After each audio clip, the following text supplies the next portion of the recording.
All right, everybody. On behalf of Trident Title, Performance Title, and Synergy Title, want to welcome you guys to how to find, work, list, and sell FSBOs. If you are looking for a way to add some listings to your business, now is one of the greatest times to add FSBOs. And one of the reasons I love this strategy right now is because so many people are scared of it, really just due to misinformation. They think the market is good, so FSBOs must not be good to work, at least, right? They think they're selling too quickly and that they're never going to work with realtors.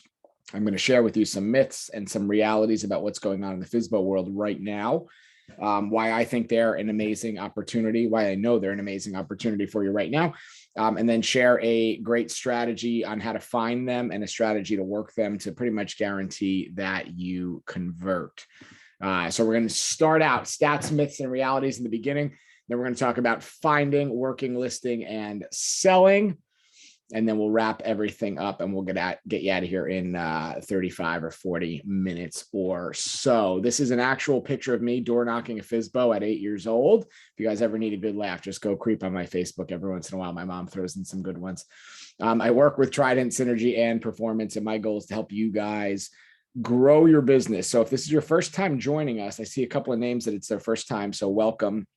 Every Monday at 10 o'clock, we do a Zoom call for a different strategy, different lead generation, different social media, different technology strategies to help you guys grow your business. They're always free. They're always less than an hour. So pencil in every Monday at 10 o'clock, and we'd love to have you here in the future. I sold real estate locally for a long time, worked with the top team in the state of Florida. We sold over 400 homes a year, a couple of years in a row, and then ran one of the largest real estate franchises in the state for 5 years. So I have my pulse on the real estate market with the agents every minute of every day, and just love helping you guys. So all we ask is if you get anything out of any one of our classes, give us the opportunity at Trident, Performance, or Synergy to earn your business. Other than that, these days are for you and are entirely free. So let's dive in. How to find, work, list, and sell FSBOs. If you don't know what a FSBO is, it stands for sale by owner, for sale by owner. One of my favorites because there's a lot of good myths that float around these. And I'm going to go over the myths and then I'm going to kind of debunk them with the realities of every one of these. One of the popular FSBO myths is that they'll never list, right? They will never list. When you look at the stats, NAR shares, I'm going to show you them later, but only 11% of FSBOs actually make it through the whole process without help from somebody else. So they never list. Not really true, right? They take too long to convert with an average of 12 weeks. Pre-2019, this was the truth, but you're going to be amazed by the new FSBO conversion stats. Number 3, third bullet, they are overpriced. Sometimes true, but usually just underinformed. 4, fourth bullet, they have something wrong with them. We all think that when we see a FSBO that lasts too long right now. But again, very often it's just an issue with lack of exposure, lack of marketing, or just the seller having no idea or no desire to really sell the house. And number 5, the last little bullet point there, buyers would rather deal with the seller directly. Very interesting stat on this too. So let's debunk these. Let's talk about the realities. First one, they'll never list. The truth is they will list as soon as they sniff defeat. And for some, that's in the first day. For some, it's the first week. For some, it's a month, a year, 10 years. And yeah, of course, for some, it's never. But the truth is most of them will smell defeat. And the way the market has gone lately, second bullet point here, right? The thought of them taking too long to convert or them taking too long to sniff defeat, this has been one of the biggest change that we're seeing. And friends of mine that are working FSBOs and the top agents all across the state, I'm lucky enough to get to travel the state and work with agents every day. The best agents throughout the state are absolutely crushing FSBOs right now because the truth is in the past, they did take an average of 12 weeks to convert because people wouldn't give up as easy. But what's happened as the market has gotten crazier and everything has gone wild the last, really 2 years, 2+ years now. If you've ever heard of the phrase FOMO, right? There used to be those great commercials with the FOMO, hockey used to make them. The fear of missing out has gotten real. So when we look at bullet point 2, they take too long to convert, average of 12 weeks. The new average to convert a FSBO is down about a third, right? So it's down to about 3 weeks. So where it used to take, 12 weeks or so, we're down a third, a quarter of that to make it to a point where it takes an average of 3 weeks to convert. And here's why. Are FSBOs selling right now? Absolutely. We all know everything on the market is selling right now, right? If it goes on the market as a FSBO, there's a couple things the seller has to do to guarantee that it sells. Number one, they have to actually take halfway decent pictures. There's got to be some marketing to drive people to the property. They don't have to be great, but they have to have some pictures. Number two, they actually have to price it within like 5% of being correct. I'm not even going to say they have to price it well, because they don't. The market is insane. They need to be priced within 5% of what we would consider well. But number three is one of the big ones, right? They have to actually have some accessibility. And a lot of FSBOs don't. They either don't answer their phone, they don't do an open house, they don't make showings very easily. And very quickly, the days on the market start stacking up, and then people get scared, right? And they think, oh, what's wrong with the house? Is there an issue? But what we're seeing, and this is actually a good thing with FSBOs, because it's not dragging realtors' time out longer and making them waste time. What we're seeing is that when someone goes on the market as a FSBO versus when someone goes on the market as a traditional sale with a realtor, the average for both is 7 days. Okay. So 7 days in the state of Florida is the average time on market, both for a FSBO and a home that's listed with an agent. Now, this is good news and bad news, right? It's bad news because sellers are selling quicker with FSBOs. It's good news because it's also making them give up quicker. And here's why. They're getting the FOMO, right? They're seeing their neighbors sell in a day, an hour, a couple days, a week, one weekend, an open house. And when they list themselves thinking, oh, they're going to save money, they're going to do this deal themselves, and the market's too easy right now, they got this. Are some of them selling? Absolutely, right? We're not trying to hide that or dodge that. Some of them are absolutely selling because some will, some won't. So what next, right? If we throw the property on the market, it's halfway decent, it's priced halfway decent. I understand some of them are going to sell. But the truth is, the ones that aren't selling are giving up so much quicker, because when they see the house across the street go under contract, they see on social media, everyone's talking about how crazy the market is. They hear on the news how insane the market is. They see all the stats. They watch Zillow and they see things up and down every 15 minutes, right? Maybe they're getting email notifications, or they're on a realtor's database, or of course they know realtors, right? Because if they live in Florida, they obviously know realtors. So they're seeing really quickly, wow, what am I doing wrong? And before, when they used to say, oh, it's just a slow time, have all the excuses, the market's bad, blah, blah, blah, and they used to drag it out.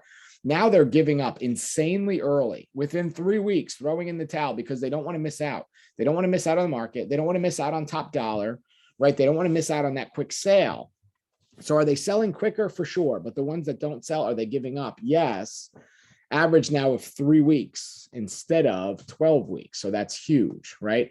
Bullet point number three, the myth was that they are overpriced. The truth is that they're usually uninformed of the data. It's not always that they just want to be overpriced. It's that they're uninformed. And truthfully, how can we blame them, right? If you spend 5 minutes on Zillow, you can understand how they come to their numbers. I'm going to show you a little bit later, but when they first click on that option to start figuring out their comps or their pricing, they click around all these different things and they see all the data, right? And all the data on Zillow, as we know, is mostly wrong. Very often there's foreclosures mixed in there that have never actually foreclosed. There's pre-foreclosures that are not actually in trouble. There's short sales, right? There's also things in there that will be under contract or pending or active with a backup that have been on Zillow like that forever, and they're showing inaccurate data because some of them didn't change from a year ago. I did an example earlier in the class that I did this morning for another area, and there was a home on there for over a year that showed as under contract, right? The house was closed. When the agent looked it up for me, it was closed, but it was showing price points from a year ago. So if a seller used that as a comp because they're trusting Zillow, they're basing a price point off a decision they made a year ago, where in this case, it might be lower, or they're looking at pre-foreclosures or estimates or all the other crap, and it might be higher than what it really is. So are they always overpriced? No, a lot of times they're just uninformed. Number four, they have something wrong with them. Not always the case. They just need the help. When you look at FSBOs, very often, especially on Zillow, if you do the reverse sort, which I'm going to teach you later, a lot of times we'll see properties that are on for 200 days, 300 days, a year. One of the examples the other day I did, there was one on the market, 1,260 something, like 1,265 days, right? 3, 4, 5 years sitting on the market. So is there something wrong with them? Maybe. Usually it's price, right? We all know the secret is always price. But the truth is, a lot of times they just advertise with a yard sign and one crappy picture and they never sell. They don't get the exposure, right? And the last myth is that buyers would rather deal with the seller directly. NAR said only 5% of the buyers would actually rather deal with the seller directly over an agent. Some of them feel like they're going to get a better deal, but most of them don't want to be bothered. They don't want to argue with the seller. They don't want to negotiate. They don't want to navigate the transaction alone. They want a realtor, right? Most people don't mind paying a buyer's agent because it's not like they're paying them. They realize it's coming out of the sellers. Even if the seller doesn't want to pay on a FSBO, we always find a way. Commission agreement, or whatever it might be. So let's talk some FSBO stats. If you've never looked at the NAR reports, every year they release a report with tons and tons of stats, and they're always amazing. Really great read. Just go on the NAR website and check out the 2021 stats. There's like 20 pages of stats. When we look at some of the FSBO numbers, it's amazing. 90% of sellers used an agent. Now, this is up, and it seems to go up every year, which is crazy. A couple of years back, it was 85, 87% of sellers were using an agent. Now it's 90%. So while people think it's getting easier to FSBO or the market's getting easier, it's not true. 90% of sellers are using an agent, which is up 3 to 5% over the last couple of years, which is great. Only 7% of total homes on the market sold as a FSBO. So small percentage of homes actually selling that way, yet a large percentage for opportunity for us to go after. 3% of homes sold in another way. So they either sold to like a hedge fund or an investment or foreclosure or anything like that. 26% of FSBOs advertise with only a yard sign, right? To me, guys, this is an obvious target here. When we look at the yard sign ones and we don't see those online, those are the best ones we have a chance to convert, because we know every year the numbers are somewhere between 97 and 99% of people start their search online. If you're not online, how are you going to be found? I mean, it's just that simple.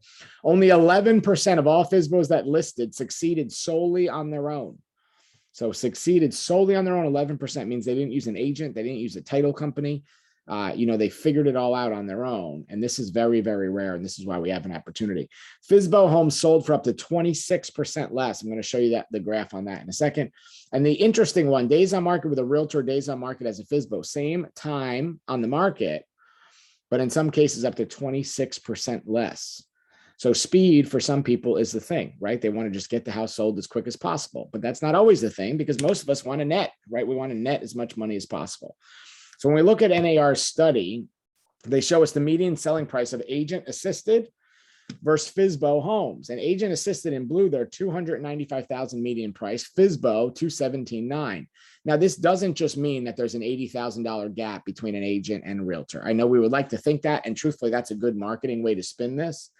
But one of the things that I realized with this is that very often the average sales price of a FSBO is lower because they're selling a cheaper house, right? If you look at equity and if you look at buildup, and if you just look at your customer base, your customer pool in our market in general, very often the people that choose to go FSBO are lower price point, because that extra 1 to 4% that they feel like they're going to save by cutting out a realtor, or I guess 1 to 6%, usually they'll pay the buyer and they won't pay the seller, but that 1 to 6% that they're going to sell, for most of them in the lower price point, means a lot more to them than the convenience, because they need that money for something else. They need it for the next deal or to pay off debt or whatever it might be.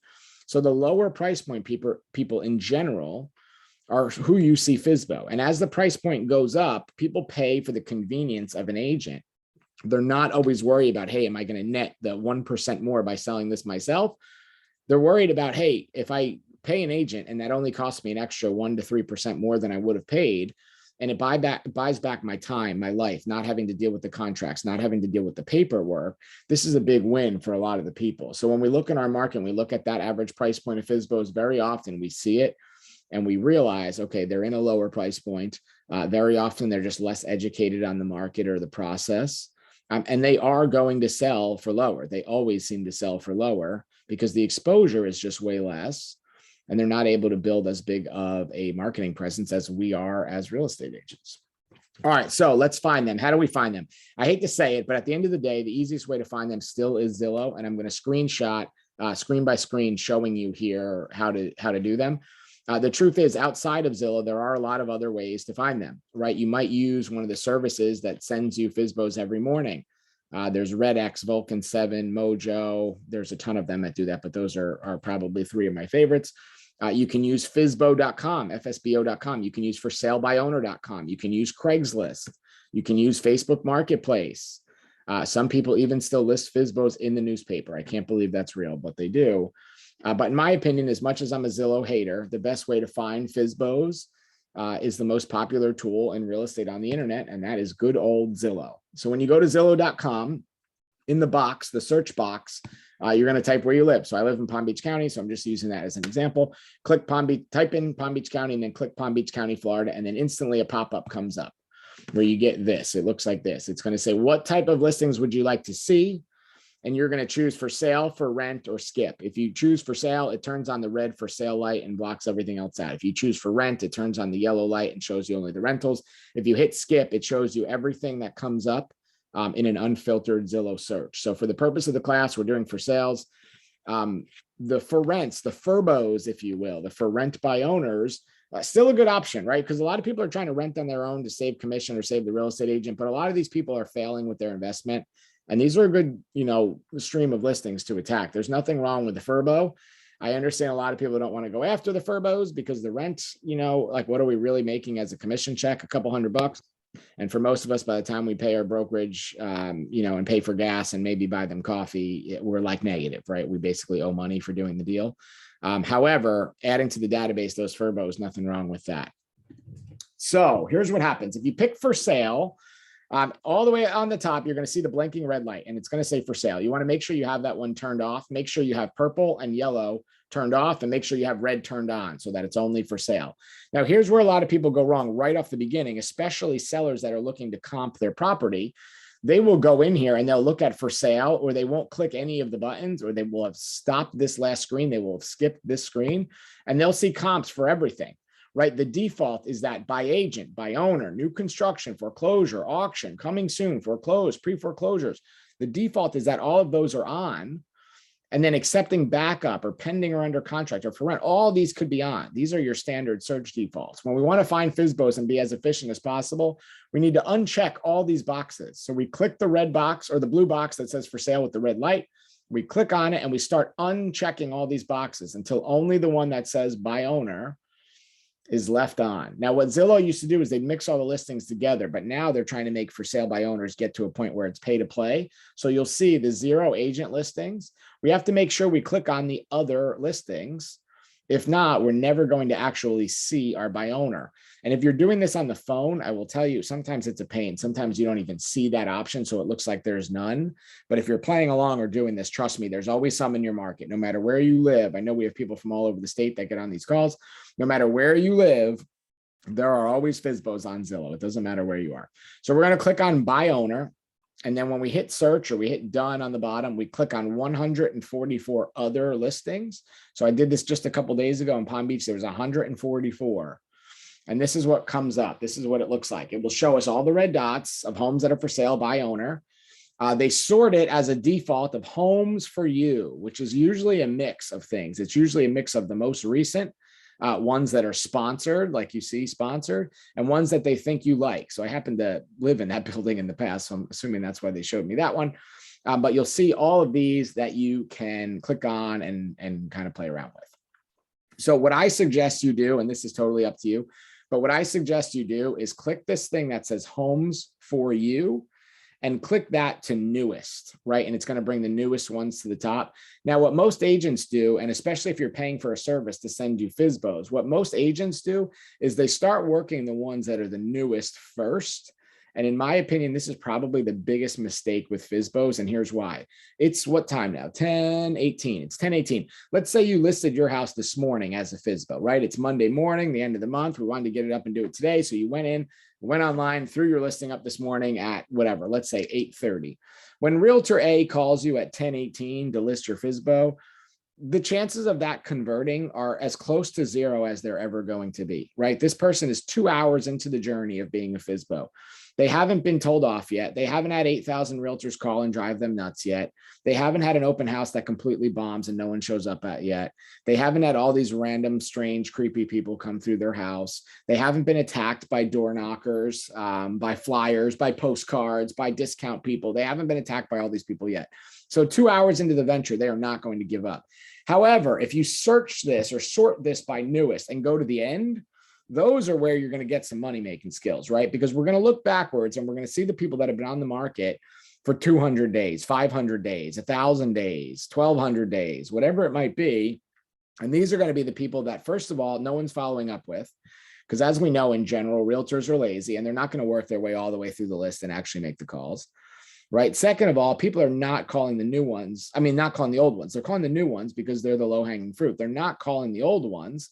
And most likely their follow-up is not very good because in general, not just realtors, but salespeople in general, follow-up is not a skill that we all have, right? Myself included. I'm not saying you guys, everybody. That's just something that we miss out on. So we don't usually do the best job of following up. So those old ones can be gold. And here's what happens when you click on one. So I clicked on this one in the Edge. When you click on it, here's what happens. It shows the price of the house or the price of the condo, whatever it might be. And if you scroll down, it will show you property owner and the phone number. So you get the phone number right there. If you want more details, you could always copy and paste the address into IMAP. If you've never used IMAP in our MLS, it's awesome. You can just plug in an address and it gives you a ton of information about every property. So you can click right on there and do it and find out all the basic facts so you can make an educated call. And when you make this call, it's not that painful, right? It's a fairly easy call. It's not that difficult of a script. It's something you can do without much trouble. So that's the easiest way to find them. Right now, when we want to talk about working them, I'm going to give you two strategies, and really you need to implement both. The first one's a little more old school. The second one is a lot more new school. So let's talk about working them. You got to work them, right? Free Britney. Anybody else on the Britney Spears movement? All right. 2 FSBO strategies. Here we go. Number 1 is the 12-step plan. This is the old way to convert FSBOs, right? Back when it took 12 weeks to convert them, you needed to have some sort of a 12-step follow-up plan in place where your CRM, your calendar, your contact management, whatever you use, reminded you at least once a week to do something to stay in touch with them.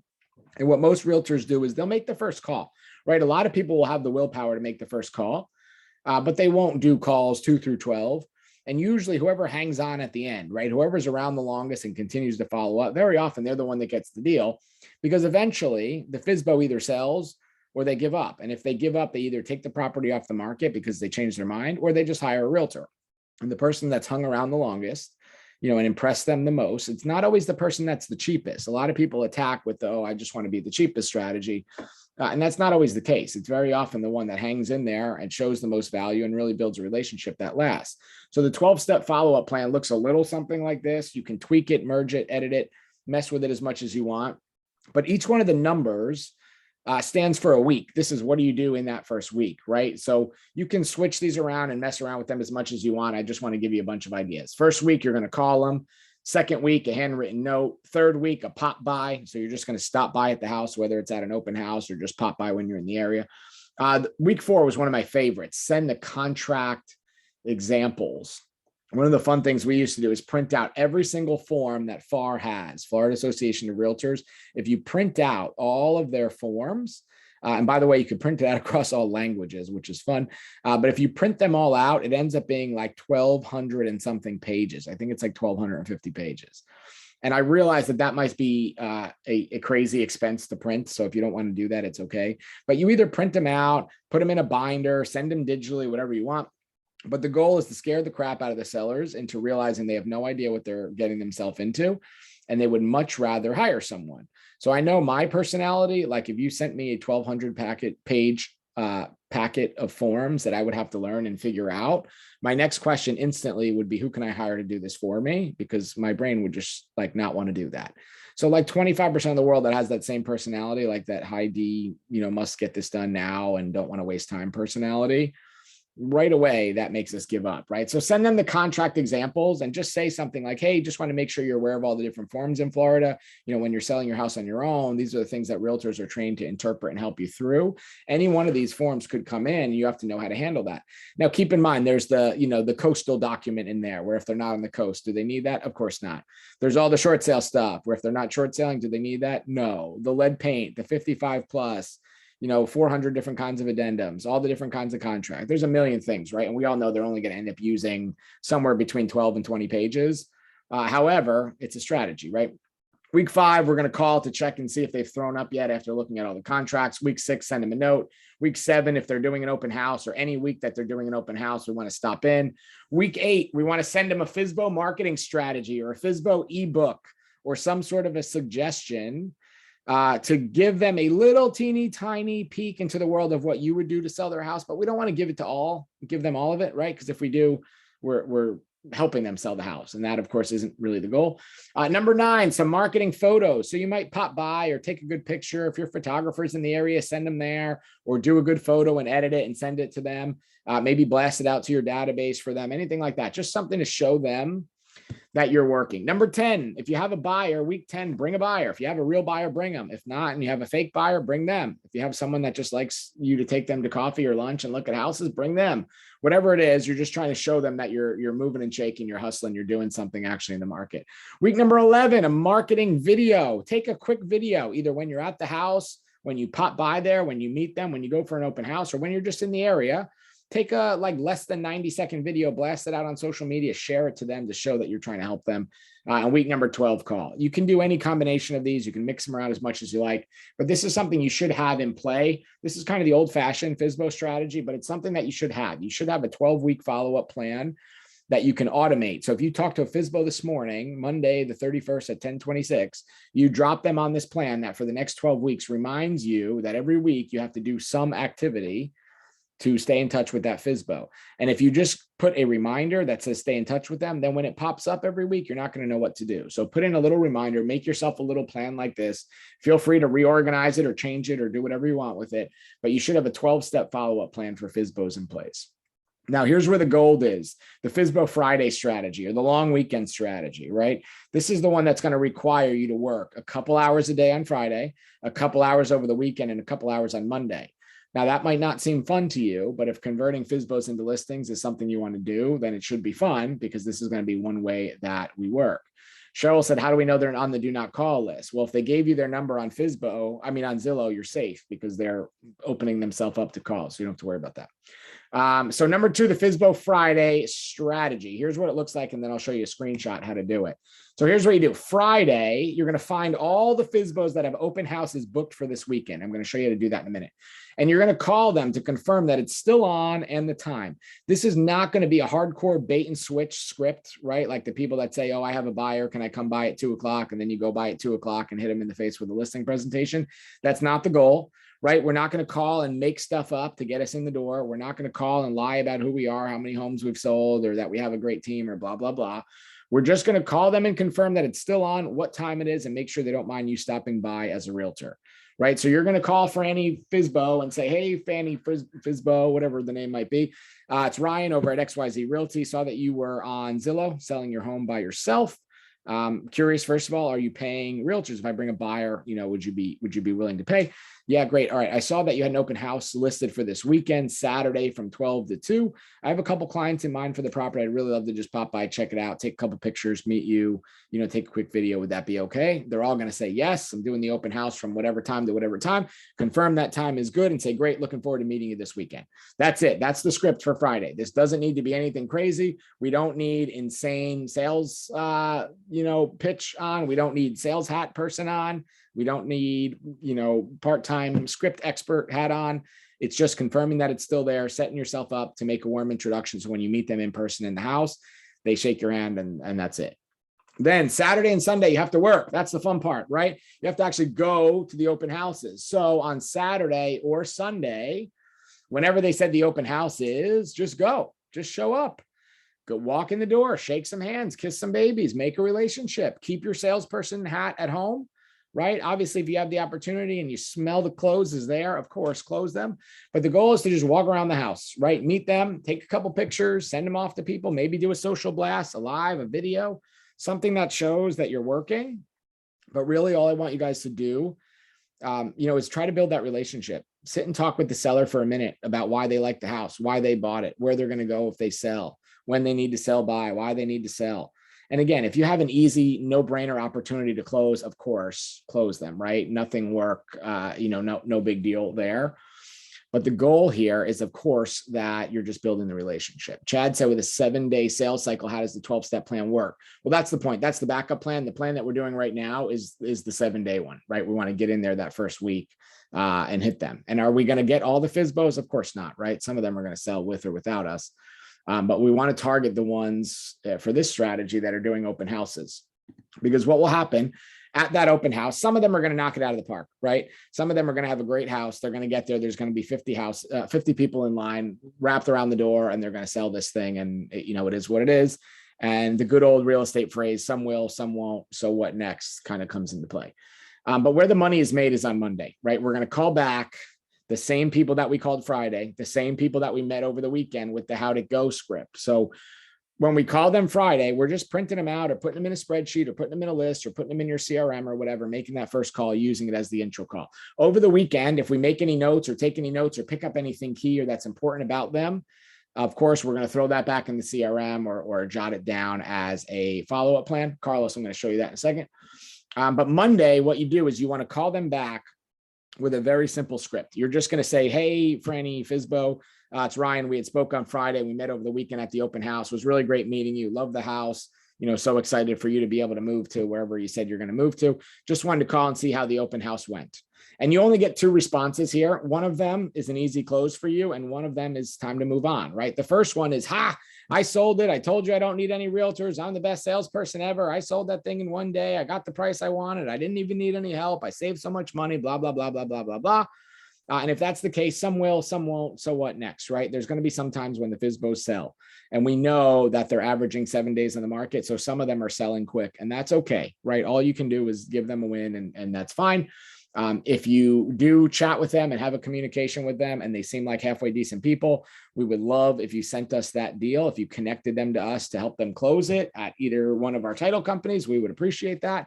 But if they're a jerk or they're mean to you or they're nasty, we don't need the business that bad. Just let them go. It's all good. But where you make the money is when the sense of defeat is sniffed by you. So when you call Franny, FSBO, whatever we called her, and say, hey, it's Ryan over at XYZ Realty. We chatted on Friday on the phone. It was really great meeting you over the weekend. Open house seemed great. Beautiful house. I'm excited for you to get to wherever it is that you're moving. Just wanted to call and see how the open house went. Now, a large chunk of them are going to fall apart right there, right? And you're going to hear the defeat in their voice. They're going to say, honestly, it sucked. I missed little Johnny's soccer game, or I missed church, or I missed brunch with the girls, or I missed whatever. They said no to something else to do this open house, and they failed. And this is where you pounce, right? If you can't close them or move them to the next phase of the funnel here in this part, you're completely missing out. So a couple of options, right? The first option is if you can and close them right there, of course, we're just going to close them. So if you hear that they say, well, I missed little Johnny's soccer game and I didn't get to go to the game, and, no one showed up, or only one person showed up, or, I was there and I was there twirling my thumbs for 3 hours and no one that was qualified show up. You're going to say, man, that's tough. I know you were trying to get to North Carolina or whatever. Would it be worth 30 minutes of your time to see how I can get you out of that house in 30 days or less? And some of them will be closed that easily because they'll just be defeated so much.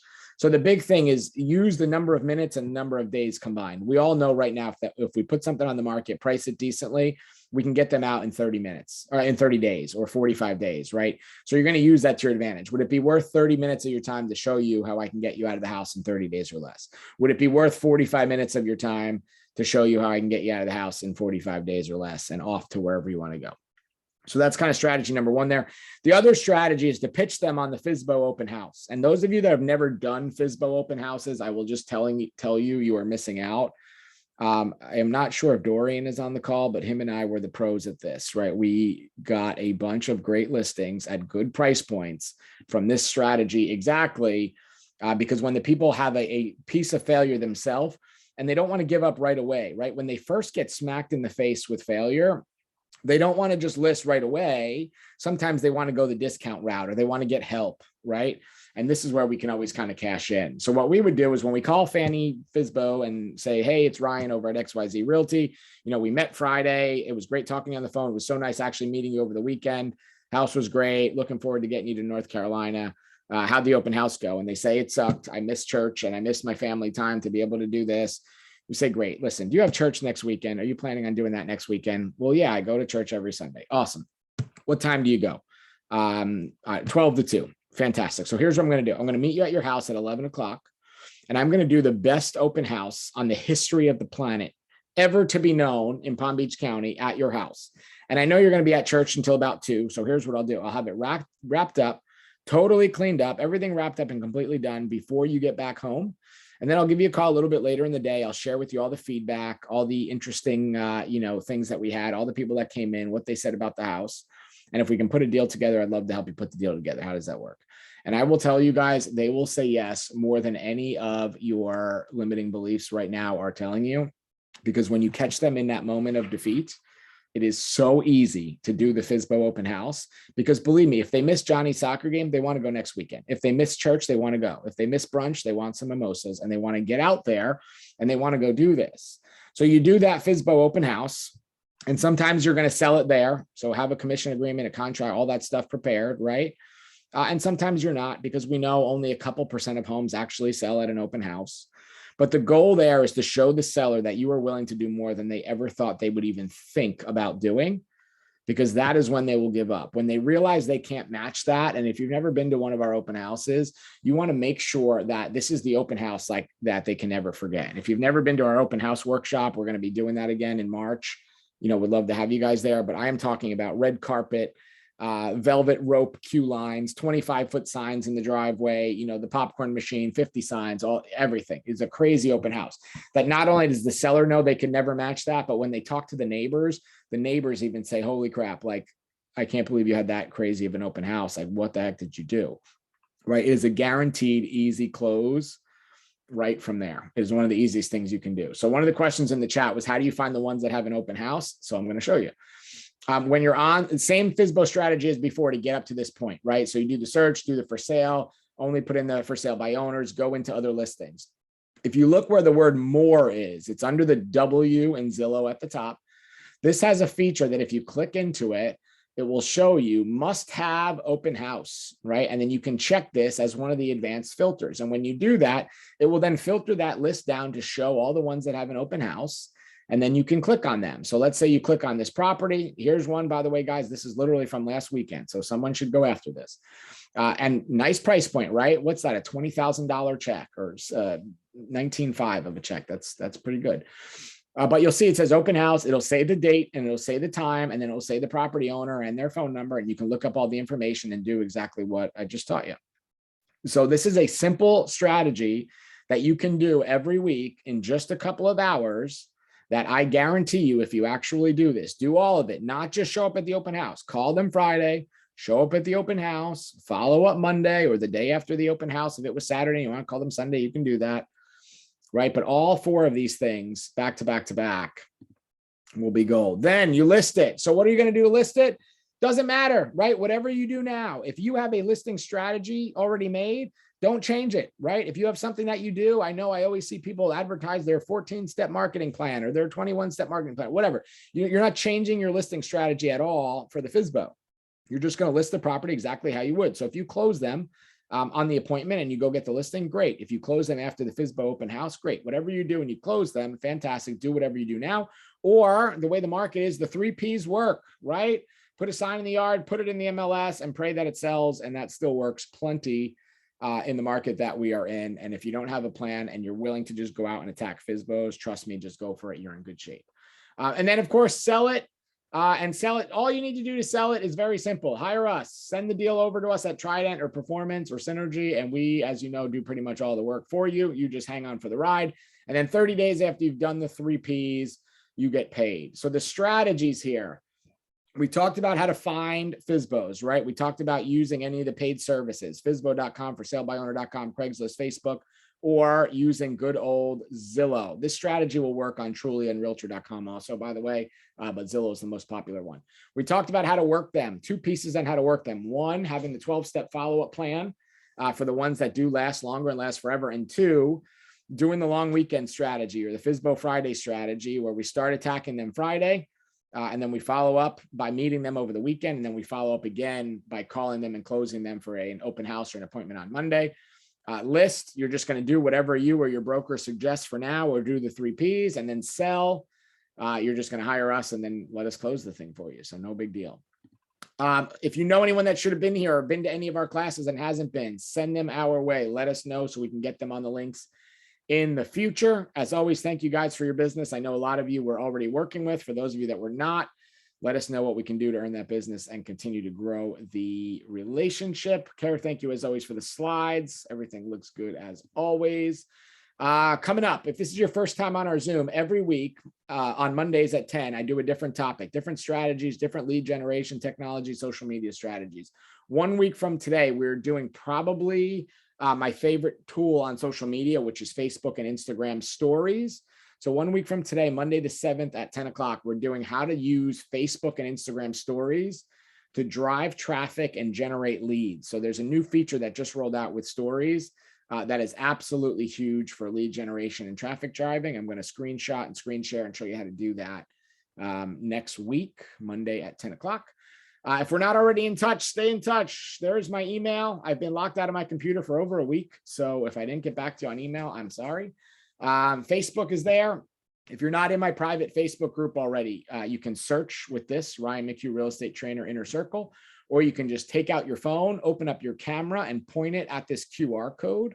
If you point it at the QR code and hold it there for a minute, a link will pop up that will give you access to the group. It is private, so you have to request access. If I see that you were on the call today, I will allow you in there whenever I get on social media next. And if we're not Instagram friends yet, follow me on there as well. If you have any questions, type them in the chat. I will gladly answer them. If not, once I jump off here, feel free to unmute and share your questions. Hope everybody had fun today. Hope you learned something. Stay warm, and I will see you soon.